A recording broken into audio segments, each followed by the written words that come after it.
हिंदी में यूपीएससी की तैयारी से संबंधित प्रोग्राम्स को देखने के लिए सब्सक्राइब करें स्टडी IQIAS हिंदी।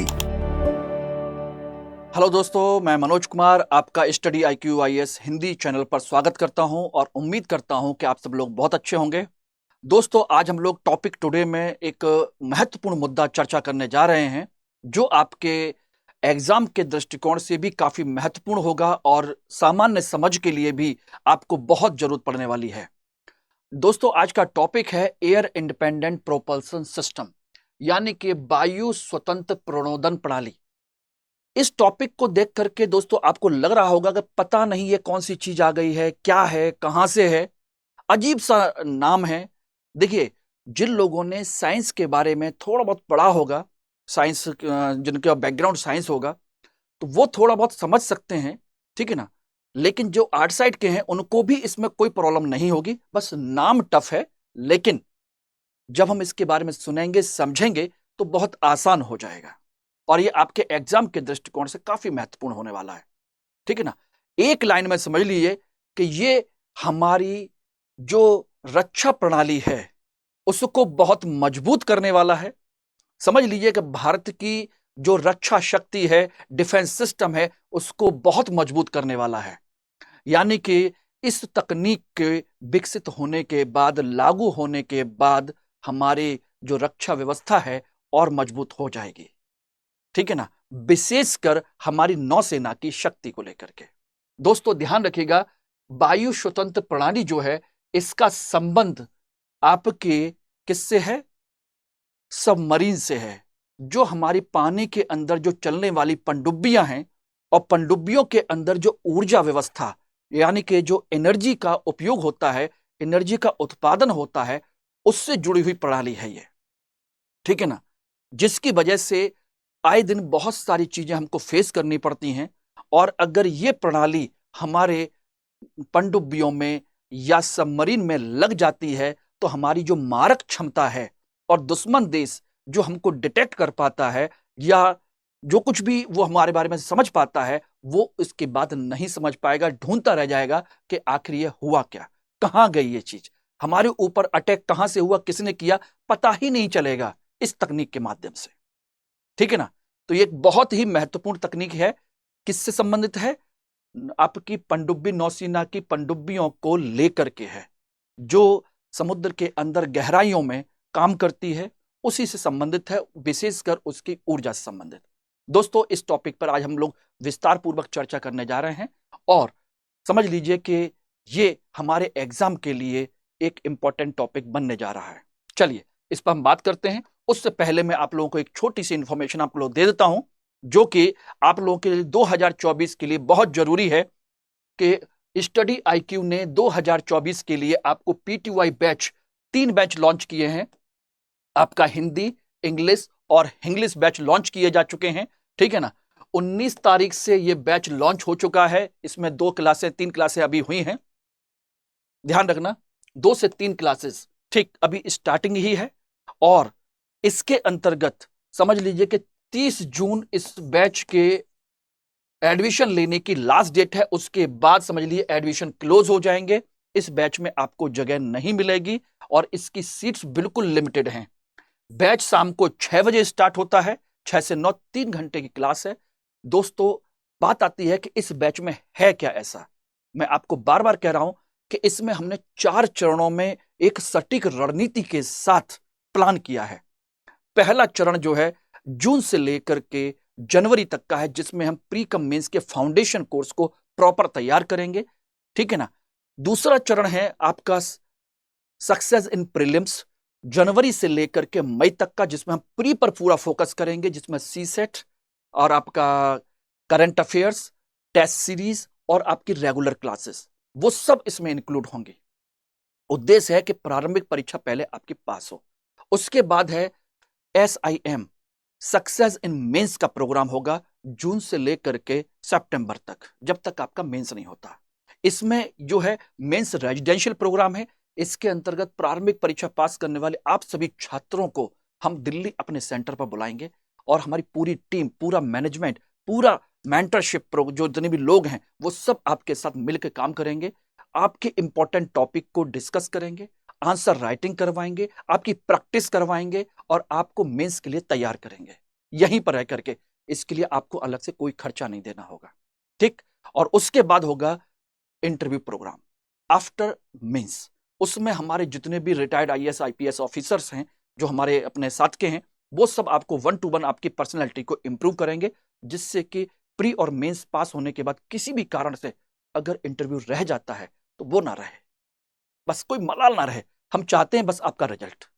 और उसके लिए आपको सिर्फ सोचिए, जो फीस डिसाइड किया था वो 70,000 था, लेकिन अगर आप एम के लाइव कोड इस्तेमाल करेंगे और मेरी पर्सनल गाइडेंस, मैं मनोज कुमार पर्सनल गाइडेंस चाहते हैं, तो आपको फीस सिर्फ 29,999 रुपए देनी पड़ेगी। कोड इस्तेमाल करना पड़ेगा एम के लाइव। ध्यान रखना दोस्तों, अगर आप मुझसे जुड़ना चाहते हैं, मेरी पर्सनल गाइडेंस चाहते हैं, तो आराम से कर सकते हैं, ठीक है ना। तो चलिए अपने टॉपिक पर हम लोग आते हैं। ध्यान रखिएगा, एयर इंडिपेंडेंस प्रोपल्सन सिस्टम चर्चा में क्यों है, टॉपिक टुडे का आज का मुद्दा है। अभी हमारी एक कंपनी है लार्सन एंड टुब्रो, और डीआरडीओ ने एक भारतीय नौसेना की कलवरी श्रेणी की पनडुब्बियों को दो एयर इंडिपेंडेंस सिस्टम मॉड्यूल की प्राप्ति के लिए एक अनुबंध पर हस्ताक्षर किए हैं, डीआरडीओ ने और लार्सन एंड टुब्रो ने। ओके, तो ये एक चर्चा रही है। L&T and DRDO signed contract to build AIP module for Scorpion class submarines। ये रही scorpion class submarine. Scorpion class submarine का संबंध अगर आप देखेंगे तो ध्यान रखना, यहां पर ये दिया हुआ है module Kalvari class submarine of the Indian Navy. ये प्रोजेक्ट 75 के तहत विकसित की जा रही सबमरीन है, पनडुब्बियां हैं, प्रोजेक्ट 75 के तहत की जा रही हैं। बात आती है कि आखिर ये एयर इंडिपेंडेंट प्रोपल्सन सिस्टम है क्या। ध्यान रखना दोस्तों, एयर इंडिपेंडेंट प्रोपल्सन सिस्टम एक ऐसी तकनीक है जो पनडुब्बियों को सतह पर आने पर वायु सेवन के लिए स्नॉर्कल का उपयोग किए बिना संचालित करने की अनुमति देने के लिए डिजाइन किया गया है। देखिए, सामान्य तौर पर क्या होता है, परंपरागत जो पनडुब्बियां होती हैं वो क्या करती हैं, अपने फ्यूल को, क्योंकि वो डीजल या समझ लीजिए डीजल इंजन से संचालित होती है मोस्टली, ध्यान रखना, और डीजल को जलाने के लिए हमें ऑक्सीजन की जरूरत पड़ती है। इसलिए ये पनडुब्बियां हर 24 घंटे में एक बार सतह पर आती हैं और ऑक्सीजन को ग्रहण करती है वायुमंडल की, और चैम्बर में भर करके फिर समुद्र के नीचे चली जाती हैं, और उस ऑक्सीजन का इस्तेमाल होता है आपके डीजल इंजन को जलाने के लिए। और जब डीजल चलता है, डीजल से जलता है, तब इलेक्ट्रिसिटी बनती है और उससे बैटरी रिचार्ज होती है, जिससे फिर पूरा का पूरा पनडुब्बी सिस्टम चलता है।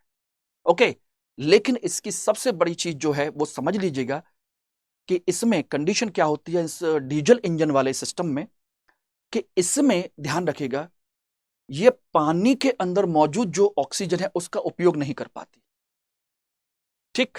दूसरी सबसे बड़ी चीज क्या होती है, इसे हर 24 घंटे में वायुमंडल के ऑक्सीजन की आवश्यकता होती है। तीसरी सबसे बड़ी चीज ये होती है डीजल इंजन की, ध्यान रखिएगा, कि जिसमें जनरेटर जब हम चलाते हैं डीजल से तो उसका आवाज होती है, साउंड निकलता है, और ऐसी स्थिति में ध्यान रखना दोस्तों, साउंड निकलने पर दुश्मन की जो सोनार प्रणाली है या उसकी रडार प्रणाली है वो हमारी इस सबमरीन को कैच कर सकती है, सोनार के माध्यम से या रडार के माध्यम से, क्योंकि क्या हो रहा है, ध्वनि प्रदूषण है, आवाज निकल रही है। तो ऐसी स्थिति में 24 घंटे बाद इसको सतह पे आना है, ध्वनि हो रही है, तो दुश्मन देश की नजर इस पर पड़ने की संभावना बन जाती है, ध्यान रखना। तो यह एक समस्या होती है डीजल इंजन के साथ में, ठीक। इसलिए मैंने कहा कि वायु स्वतंत्र प्रणाली एक तकनीक है, पनडुब्बियों सतह पर आने पर वायु सेवन के लिए स्कॉनर का उपयोग किए बिना संचालित करने की अनुमति देने के लिए डिजाइन किया गया है। इसका मतलब है कि सामान्यतः डीजल इंजन या परमाणु रिएक्टर पर निर्भर होती है, वायुमंडलीय ऑक्सीजन की पहुंच की आवश्यकता होती है, अंततः वो खत्म हो जाती है जब हम भर के लेके जाते हैं, और बैटरी रिचार्ज करने के लिए पनडुब्बियों को सतह पर पुनः आने की आवश्यकता पड़ती है, ठीक। अब बात आती है कि इसके विपरीत वायु स्वतंत्र प्रणोदन प्रणाली ये क्या करती है। ध्यान रखना दोस्तों, ये जो सिस्टम है एयर इंडिपेंडेंस सिस्टम, ये फ्यूल सेल पर चलता है। किस पर चलता है? फ्यूल सेल पर। यह डीजल इंजन पर नहीं चलता। एक बात ध्यान रखना, किस पर चलता है? फ्यूल सेल पर। डीजल इंजन नहीं होता। और इसके लिए हमें चलाने के लिए लिक्विड ऑक्सीजन या हाइड्रोजन की आवश्यकता पड़ती है। लिक्विड ऑक्सीजन या हाइड्रोजन की, जिनको हम एक बार भर के नीचे ले जा सकते हैं अपने एक चैम्बर में। आपने सोचिए कि हम लिक्विड फॉर्म में ऑक्सीजन और हाइड्रोजन को लेकर चले गए, वहां पर फ्यूल सेल इस लिक्विड ऑक्सीजन और हाइड्रोजन का उपयोग करते हैं। ध्यान रखना, ठीक।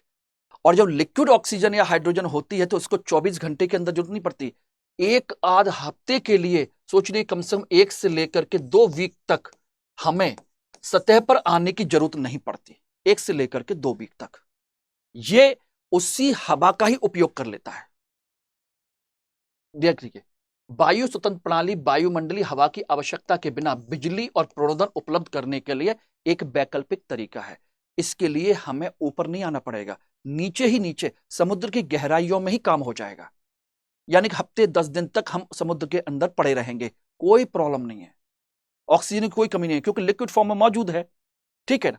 और दूसरा, जब फ्यूल सेल जब चार्ज होते हैं तो इसमें ऑक्सीजन हाइड्रोजन का उपयोग होता है। इससे कोई पोल्यूशन नहीं होता, कोई आवाज नहीं होती, और इस वजह से कोई भी दुश्मन देश इसको पकड़ नहीं सकता। तो हम उससे बच जाते हैं। बात समझिएगा, उससे हम बचते भी हैं और गहराई के अंदर मौजूद रहते हैं। इससे हमारी मारक क्षमता भी बढ़ जाती है। और सबसे महत्वपूर्ण चीज, हाइड्रोजन और ऑक्सीजन, ध्यान रखना, हाइड्रोजन और ऑक्सीजन दोनों को जब मिलाया जाता है तो दोस्तों बताइए क्या बचता है, क्या बनता है? अगर डीजल को जलाते हैं तो आप अच्छे से जानते हैं प्रदूषण निकलता है, धुआं निकलता है, कार्बन निकलता है। लेकिन हाइड्रोजन और ऑक्सीजन को मिलाकर के बर्न करेंगे, इससे बिजली बनाएंगे, तो सोचिए क्या होगा? पानी बनता है, H2O, और H2O पानी बनेगा तो वो जाके समुद्र में मिल जाएगा। इसलिए ऊपर कुछ भी निकलेगा नहीं, ना ध्वनि प्रदूषण ना जल प्रदूषण, ठीक। और हफ्ते 10 दिन के लिए समुद्र के गहराइयों में पड़े रहना, दुश्मन देश से हमारी नजर बच जाएगी, दुश्मन देश की नजर से हम बचेंगे। सोचिए, इससे हमारी मारक क्षमता बढ़ेगी। इसलिए मैंने कहा कि अगर ये मिल गया तो सोचिए दुश्मन देश की हमारी जो समस्या है काफी हद तक सॉल्व हो जाएगी। वह उसकी नजर में हमारी पनडुब्बियां आएंगी ही नहीं। इसीलिए ये सिस्टम L&T और DRDO के बीच में एक समझौता हुआ है। ओके दोस्तों, क्लियर हो गया? लेकिन हां, बस ये ध्यान रखिएगा, मैं आपको बता देता हूं, इसका जो पॉजिटिव जो एस्पेक्ट है, मैंने वही कहा कि इसमें ध्वनि का प्रदूषण नहीं होता, ठीक ना। इसमें जल प्रदूषण ये भी नहीं होता, बिल्कुल सही बात है। इसमें जब ध्वनि प्रदूषण नहीं होता तो सोचिए दुश्मन की नजर में हम नहीं आते और हम सुरक्षित रहते हैं, ठीक। तीसरा फायदा क्या है? कम से कम 1 से लेकर के 2 सप्ताह तक हम गहराई में बने रहते हैं। इससे क्या होता है? हमारी मारक क्षमता बढ़ जाती है। हमारी मारक क्षमता जो है वो बढ़ जाती है दुश्मन देश के खिलाफ, समझ लीजिएगा। यानी कि दुश्मन से हम सुरक्षित हैं और हमारी क्षमता बढ़ गई। ये इसका फायदा है।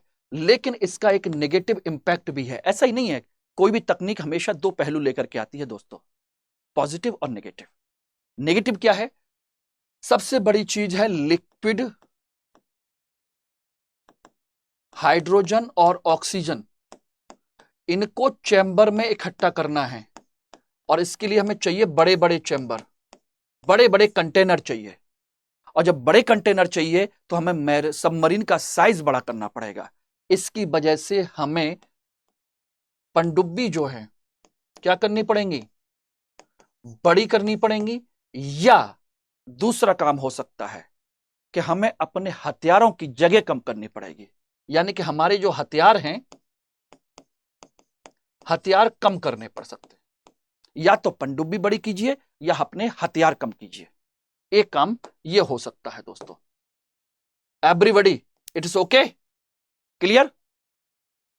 तीसरा सबसे बड़ा क्या है इसका, सबसे बड़ा नेगेटिव पॉइंट एक और भी है, वो ये है कि ये काफी कीमती है। अभी तकनीक स्टार्टिंग फेज में है तो काफी ज्यादा कीमती है, यानी कि जो सामान्य पनडुब्बी बनती है उससे कम से कम 1.5 से 2 गुना महंगी पनडुब्बी बन जाती है, ये समझ लीजिएगा। तो ये है आपका एयर इंडिपेंडेंट प्रोपल्सन सिस्टम, यानी कि इस पर वायुमंडल की ऑक्सीजन पर निर्भरता खत्म हो जाती है। हम लिक्विड हाइड्रोजन और ऑक्सीजन का ही इस्तेमाल करते हैं। इसके लिए हमें चैम्बर की आवश्यकता पड़ेगी। और ध्यान ना, लिक्विड हाइड्रोजन ऑक्सीजन ये समझ लेना किस पर होता है, क्रायोजेनिक स्टेज पर जाकर के होता है, यानी कि काफी ठंडा -183 डिग्री सेल्सियस पर। ध्यान रखना, इसको ठंडा करना पड़ता है। आपको पता है दोस्तों, इसी लिक्विड हाइड्रोजन का उपयोग हम अपने क्रायोजेनिक जो सैटेलाइट है GSLV, उनमें भी इसी का इस्तेमाल करते हैं। क्रायोजेनिक स्टेज में लिक्विड हाइड्रोजन और ऑक्सीजन का यही सेम चीज है वहां पर भी। अब यहां पर भी हम उसी तकनीक का उपयोग करेंगे, जिससे हमारा प्रदूषण भी नहीं होगा, ध्वनि प्रदूषण भी नहीं होगा, जल प्रदूषण भी नहीं होगा। क्यों? क्योंकि इससे बनने वाला जल ही होगा, तो कोई प्रदूषित नहीं होगा। इससे हमारी सुरक्षा बढ़ेगी। बात समझ में आई? इसलिए मैंने कहा था कि यह काफी इंपॉर्टेंट टॉपिक है आपके लिए।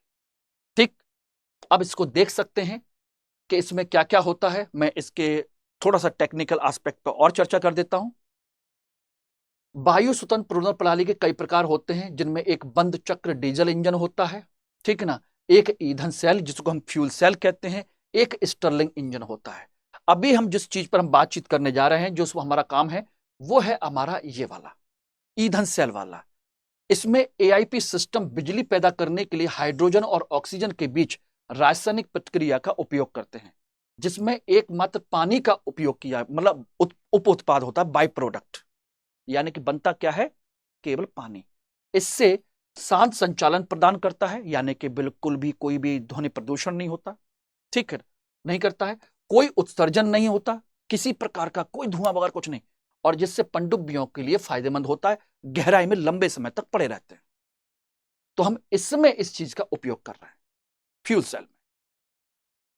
ओके, तो ये तीनों तरह के इंजन हैं, एक बंद चक्र वाला है, एक फ्यूल सेल वाला है, एक स्टर्लिंग इंजन वाला है, ठीक है ना। बंद चक्र वाले में डीजल ईंधन का उपयोग करने के लिए हम पनडुब्बी में संग्रहित तरल ऑक्सीजन का उपयोग करते हैं। इसमें डीजल इंजन ही होता है, लेकिन डीजल इंजन के लिए हमें ऑक्सीजन वायुमंडल से नहीं लेते, बल्कि डीजल इंजन के लिए भी हम ऑक्सीजन लिक्विड वाली ही इस्तेमाल करते हैं। ठीक, स्टर्लिंग इंजन में इसमें हम थर्मल टेक्नोलॉजी का इस्तेमाल करते हैं, थर्मल प्लांट की तरह, ठीक है ना। इसमें डीजल या अन्य दहनशील पदार्थों से भरने वाला दहन कक्ष होता है, जिसमें तरल हीलियम का गर्म करके उसका उपयोग करते हैं, लिक्विड हीलियम का, यानी लिक्विड हीलियम, हीलियम तो जानते हैं ना, He। तो इसमें स्टर्लिंग इंजन में हीलियम का उपयोग किया जाता है, लिक्विड हीलियम का। तो हमारे लिए सबसे बेस्ट कौन सा है, ये वाला। ओके, समझ लीजिएगा, ये लिक्विड इंजन हाइड्रोजन का उपयोग करते हैं, ठीक, पनडुब्बियों को लंबे समय तक पानी में रह सकती हैं इसके माध्यम से, ठीक है ना।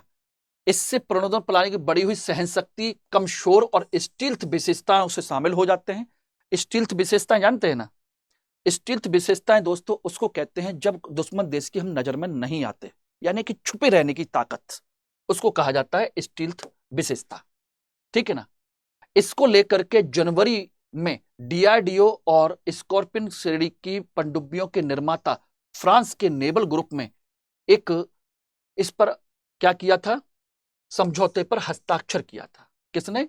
DRDO ने। और फ्रांस का जो नेवल ग्रुप है, प्रोजेक्ट 75 के तहत जो पनडुब्बियां बना रहे हैं, उसके लिए फ्रांस और DRDO के बीच में एक समझौता हुआ था, जिसमें पहली स्कॉर्पियन क्लास की पनडुब्बी जो 2024 के अंत में पहली बार मरम्मत के लिए जाएगी, और या 2025 की शुरुआत में।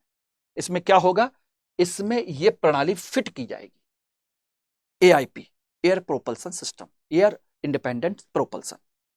इसको फिट करने के लिए ये हमारी पनडुब्बी वापस फ्रांस जाएगी, वहां से फिट होकर के आएगी, फिर हम देखेंगे क्या हो सकता है।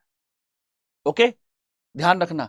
और ये किस किस के बीच का प्रोजेक्ट है? डीआरडीओ और फ्रांस के नेवल ग्रुप का, दोनों मिलकर के हमारे यहां प्रोजेक्ट 75 चला रहे हैं, ठीक है ना। और इसके तहत 6 पनडुब्बियां बनाई जा रही हैं।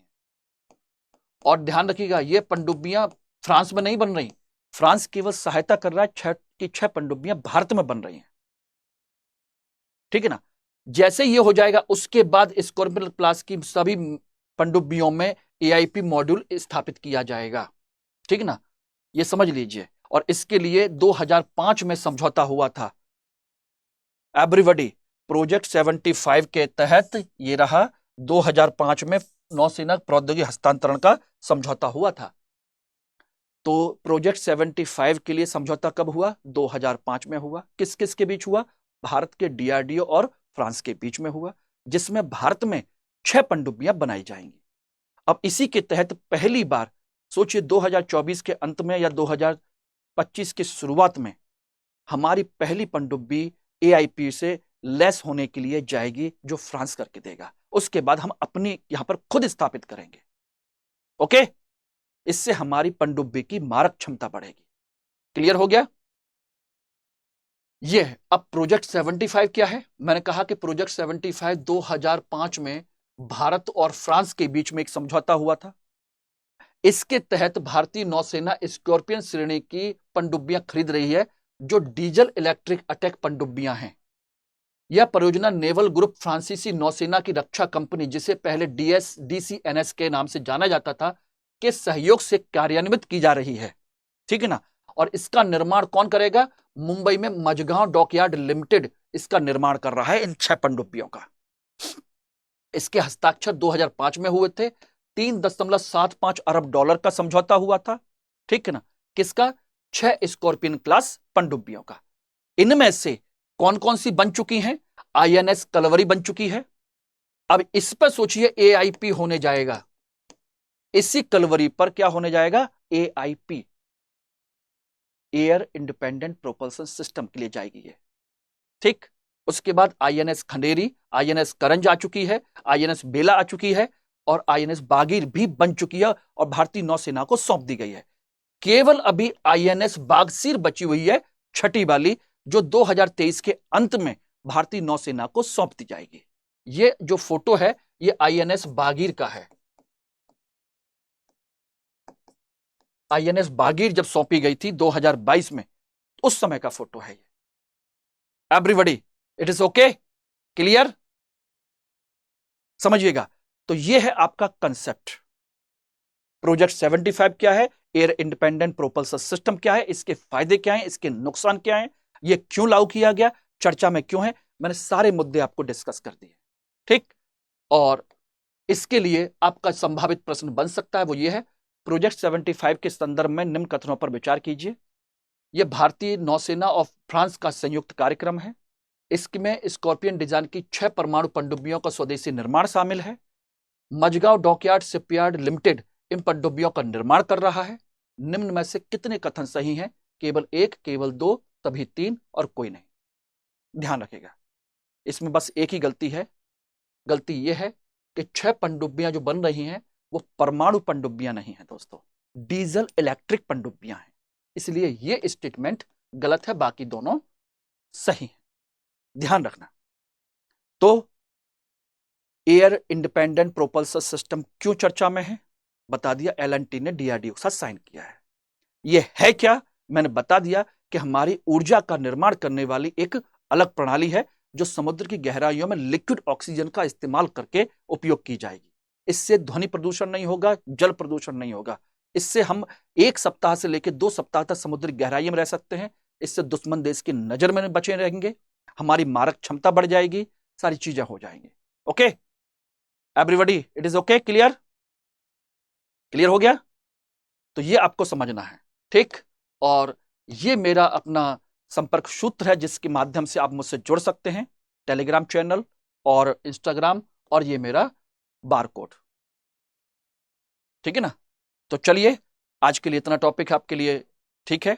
All the best, thank you very much. Hindi में यूपीएससी की तैयारी से संबंधित प्रोग्राम्स को देखने के लिए सब्सक्राइब करें स्टडी IQ IAS हिंदी।